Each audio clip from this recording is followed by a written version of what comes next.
Let's find out a little more from the Minister. Thank you very much for joining us this evening. You've had a long day, and for our viewers who have just perhaps gotten home and weren't able to catch that media briefing a little bit earlier, what were some of the main points you communicated to South Africa today regarding Thabo Bester's identity? Yeah, thank you, and thank you to the listeners and viewers. Basically, I was telling them that we are the custodians of identities of people who are within the country. And to do that, we use 3 databases. The first one is called the NPR, or National Population Register. That one will register the birth, the marriage, the death, ID, passport, birth certificate. Yes, no, that's birth, yes, for any South African. The second one is called National Immigration Information System. That registers asylum seekers and refugees. That means those people from other countries who came here to look for asylum or refugee, who recorded themselves. Yes. That means announced their presence in the country. Came into the country legally. Yes, yes, not those who, even if they didn't come legally, but they arrived and announced themselves. Those who don't announce themselves, we won't even know about them. Then the last one is called VAS, Visa Adjudication System. That one records anybody who came here via any one of the 17 visas. So it might be a tourist, work visa, study visa, etc., etc.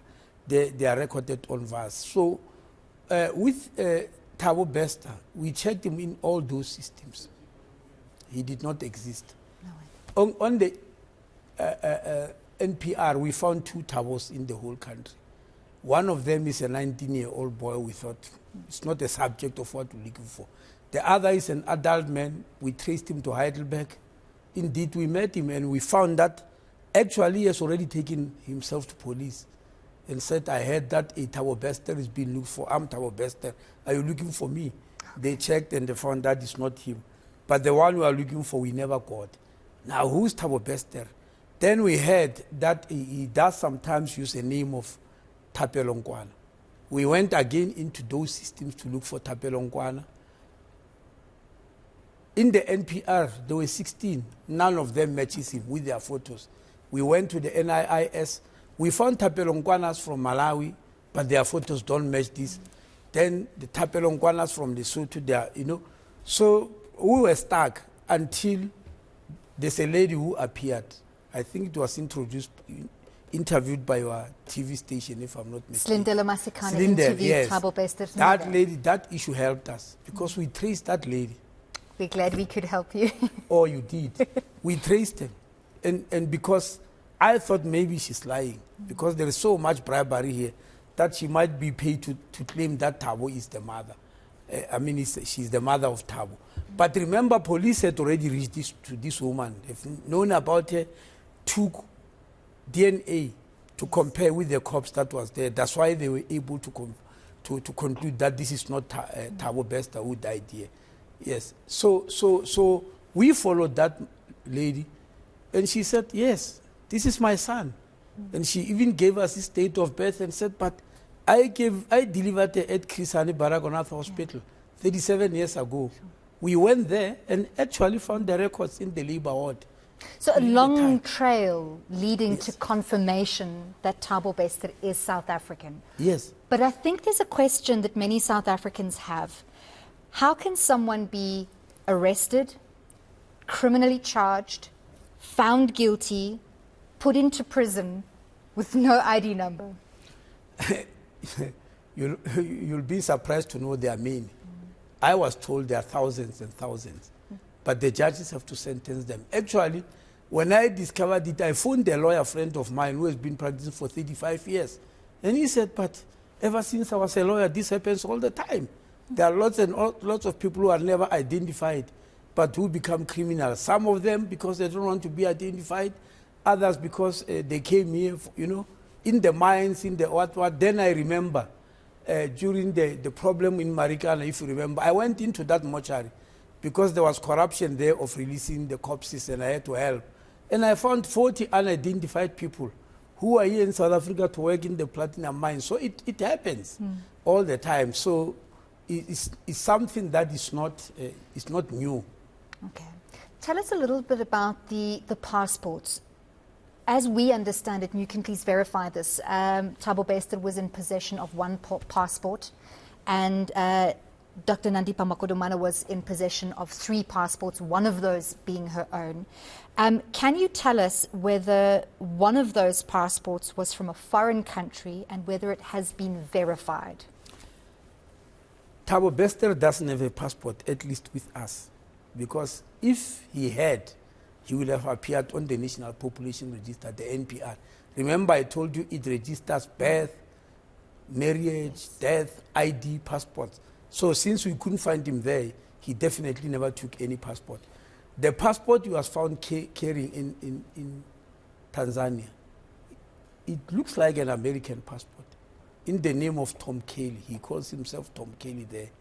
But because it's not ours, we are not able to tell whether it is the real thing or fraudulent or forged or whatever, but we know Thabo Bester is definitely not Tom Kelly. Okay. Have you been in touch with the American embassy to try and verify that passport and to see perhaps, because there's such a broad, seemingly broad, wide criminal net behind this operation? Because you have to trace this everything. investigation is already done by police. They'll have to check all those, including coming even to check with us, not us doing it, because it was never produced to us in Home Affairs. It was found there. Now, Dr. Nandipha Makodumana, she had 3 passports.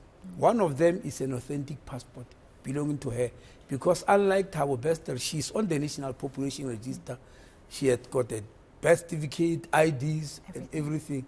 So she has a passport, which is due to expire in 2027. So it is still valid. It's hers. We found it on her. Nothing wrong with that. No. Because, yes, that's a legal passport. The second, but it's not stamped, so that's illegal, correct? If you leave the country without having your passport stamped, that's illegal, correct? Yes, but the passport is not illegal. Okay. The activity of leaving the country without it being recorded in any port of entry means only 2 possibilities: that you jumped the fence, or you went through the normal border post, but you were held by somebody senior, either in the police or immigration, somebody senior who have got stature, just to make you pass there. That's the only explanation you can make, because on our movement control system, it doesn't appear in any of our 72 ports of entry. Remember, we have got 73, 53 are land ports of entry, 8 are sea ports, 11 are airports. None of those have recorded any movement of Dr. Nandipha with that particular passport. But what we know on that passport, which is still legit, she used it in May last year, on the 9th of May. That's around about the time Bester, this story started. She used it.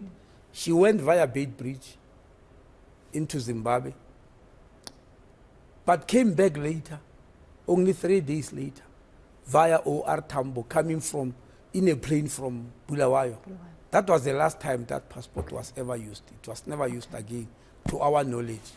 Then the other 2 passports, they belong to another doctor, Dr. Merek Martha Ntani. And there's something quite intriguing about that. That particular doctor, she took an ID with us, with Home Affairs, in 2012.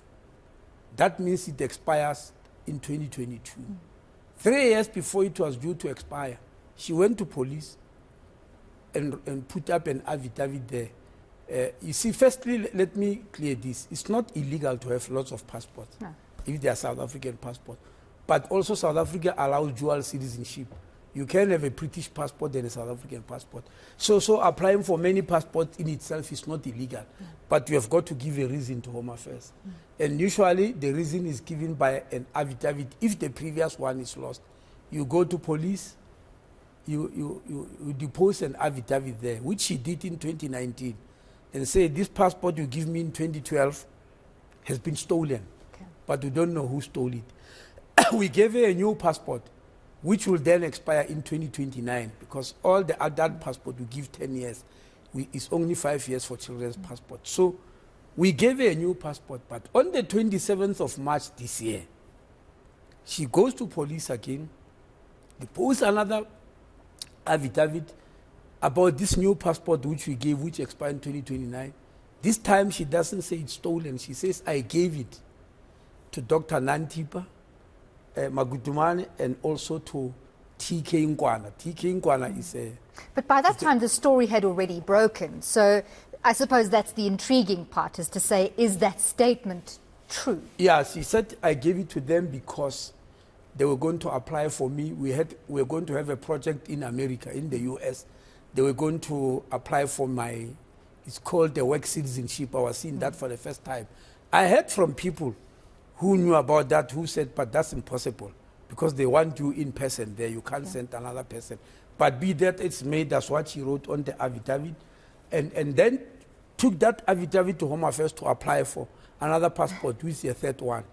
Now, remember that one in 2022 expired last year, and she's now applying for a new one this year, because this one, she says, is stolen.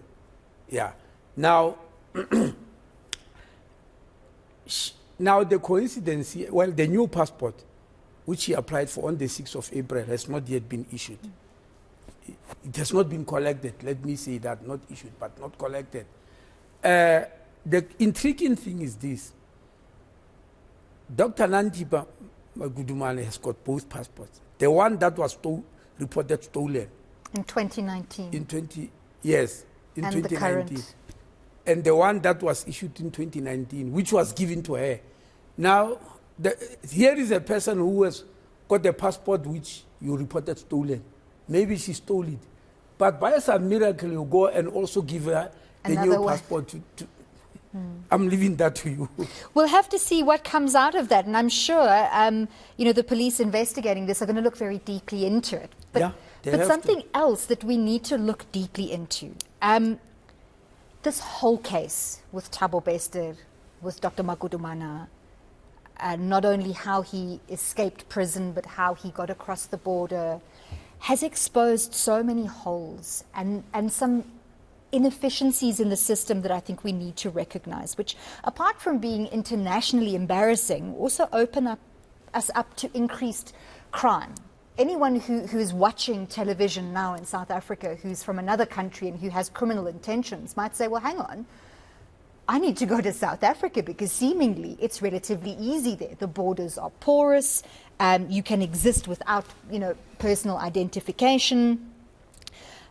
What's being done now that this has been sort of brought to the light again? And it's not to say that they only exist now. Any system has flaws that we can all recognize. But now that we're seeing some of them in such sharp definition, how can we close some of those Let me start with identification, and you'll be surprised to learn that in terms of progress on civil registration, registering people in our country, giving them IDs, birth certificates, etc., we are number 2 on the African continent.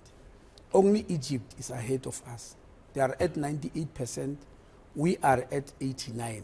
Because Egypt started first by opening Home Affairs office in hospitals. We have started. If Thabo Bester was born now, he would have been having an ID, because Chris Hani Baragwanath Hospital is one of the areas where we established the biggest Home Affairs office. So we are trying to correct that. Secondly, about the porous borders, you will learn that the borders were fortified during apartheid with electric fences, a soldier every meter or so, and even farmers who were given farms there and weapons, because the apartheid government was stopping freedom fighters from coming in. They were fortified. When Nelson Mandela took over, he argued, correctly so, that we are not at war with our neighbors. We can't be surrounding ourselves with electric fences and all that. And we must be, there must be good neighborliness, But a decade ago, a structure called NICOC, National Intelligence Coordinating Committee, that coordinates crime intelligence, it coordinates military intelligence from the army, crime intelligence from police, and civilian intelligence from state security. but also the Financial Intelligence Center. It coordinates them.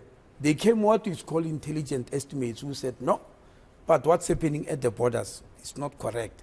The army is there, but the army says, no, we are waiting for any person who wants to invade our country. Any person, a lady carrying a baby, sneaking to South Africa because she's hungry, she heard that there are jobs here. We can't trouble that. That's why then they troubled that one. That's why then they said, let's establish a border management authority. But it took 10 years for Parliament to pass that act, precisely because South Africans, even now, even within same parties, are differing on how we need to deal with our borders. Yeah, some say, no, we don't need borders. Others say, no, we need them as long as people who come here from sophisticated countries, developed countries. Yeah, so there was that argument, but eventually it's passed. We've got a border management authority and a commissioner who is at the same level with the commissioner of police. But this area of operation is only the borders. In July last year, we gave him 200, the first cohort of border guards. I remember but that. It's a droplet in the ocean. He's busy recruiting 400. Okay. That is still not enough. We are going to keep on building that. Then we need technology at our borders. It's not there now. We need drones. We need sensors to sense if anybody crosses. But we also need to rebuild the port of entry by rebuilding it in what we call a one-stop border post. Massive infrastructure, also with technology there, where a truck carrying goods or whatever has to go through an X-ray, a driving X-ray, so that you can see what is inside.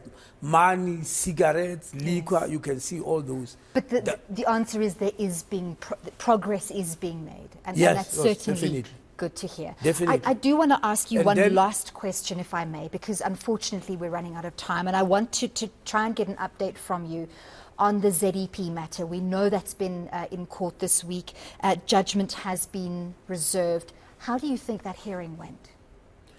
Well, on my side, I was disappointed about the type of arguments that our lawyers were presenting, because that's not what we agreed with them. I was like, but what is this? But anyway, court sometimes do go like that, but I wasn't happy, because when we did this ZEP, we had very good reasons, yes, which I can give to you. The ZEP were issued in 2009 because there were problems in Zimbabwe, and our refugee reception mechanism was run over, completely overwhelmed, because none of them was coming here to say, I'm an economic migrant. They were all saying we are refugees or asylum seekers. So that system was not designed for that. Yeah, but then they said it was temporary and with conditions. One of the conditions being that you can't apply for all the other visas, which any other nationality applies for. Then it went for 3 years, renewed. Then it went for 5 years, renewed. And it was supposed to be renewed, I said, but this temporary thing which you keep on renewing, to what end? Is temporary the same as permanent? Renew forever. Meanwhile, people's life has stopped, because one of the conditions was that they can't apply for other visas. What if they qualify? Then that's when we said, no, let's stop it, but give them a chance to apply for other visas. And I gave 2 offers. One, that you can apply for a waiver, meaning what? When you apply for a general work visa, you're supposed to go to the Department of Labor, get a certificate that there's no South African who can perform that work. If there's a South African who can do that work, it can't be given to you, so we can't give you a visa. But I said I'm waiving that, provided they apply for a waiver. And I've been signing lots of those waivers. Secondly, that once they get the waiver, then they apply for any of the 17 visas. Then there's another issue that surprised me. People are talking about, no, this is evil. What about children? People have got children here, they attend school. When we did this with ZEP, we never at any stage said we are setting aside or suspending the Children's Act. South Africa has got a very strong Children's Act. Progressive children. Yes, very progressive, and the judges has made it clear that any decision you take about adults, if it involves children, you have got to do it in the best interest of the child. That we've never suspended. Basically, that's what we're doing. So the stories that were chasing Zimbabweans away is what I read from the media, from other people. We're not chasing them, all we're saying is this thing must come to an end. And it's not the only country. Angolans also once got this type of special permit for Angola. But United Nations announced that there's no more in Angola. Some applied to stay in South Africa, they are still staying. Others said, we want to go back home. We also issued to Basotho, which expires in December this year. So I'm really surprised. What is the halabaloo all about? And others said no, it's because these people know no other home. They've been here forever. But when you go to the borders, we have got a record on the movement control system. They go home and back. Like me, I'm a migrant from Limpopo. I was there last week, Good Friday. I'm back in Gauteng. I'll go in Christmas. They do the same thing. So they've got two homes and now they need to choose, ultimately. Well, they've got a home. Yes. And here they were not given a home. They were just given a space to be around here and work. And others, when they pass on, we've also got that information. The cops cross the borders to be buried at home because they've got a home there. So the story that they know no other home, it's not true. Thank you so much, Minister Aaron Motsoaledi, Home Affairs Minister, giving us a very thorough update there on the situation, not only with Thabo Bester, but also with the ZEP permits. That judgment has been reserved. Thank you very much, Minister. We'll speak to you again soon. Thank you very much.